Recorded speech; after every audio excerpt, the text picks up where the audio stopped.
ఆర్థిక నేరస్తులంతా అక్కడ ఏదో క్లబ్ పెట్టుకున్నారు.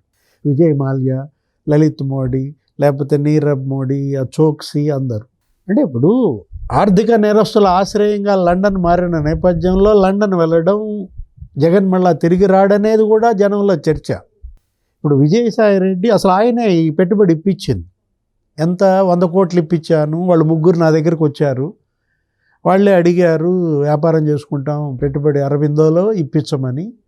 దాంట్లో అసలు ఇచ్చారు, ఇంకా వడ్డీ ఇవ్వలేదు, ఇంకెంత 40 కోట్లు ఎంత ఇవ్వాలన్నాడు. ఇంతవరకు అరవిందోని అసలు అడగల. విజయసాయి రెడ్డి అల్లుడిని ఇంతవరకు అసలు ప్రశ్నించల.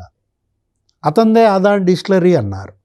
పెనికే రోహిత్ రెడ్డి లేకపోతే శరత్ చంద్రారెడ్డి, మీరు 100 కోట్లు ఇచ్చారా లేదా, మీ 100 కోట్లు మీకు తిరిగి వచ్చాయా లేదా, ఎలా ఇచ్చారు? ఇంకా ఈ దర్యాప్తు అంతా కూడా సగమే జరిగింది. అటు ఏది సిట్ చేసినా, ఇటు ఈడీ ఇప్పుడే ఎంటర్ అయింది దీంట్లో. ధనుంజయ రెడ్డి అక్కడ నెల్లూరు జిల్లాలో ముత్తుకూరు మండలంలో ఆయన మరి బినామీల పేరు మీద కొన్న భూములు, ఎవరో లక్ష్మణి, ఆయన మరదలని, ఆయన ఫ్రెండ్ అతను ఎవరో శ్రీధర్ అని, వాళ్ళ పేరుతో కొన్నారని.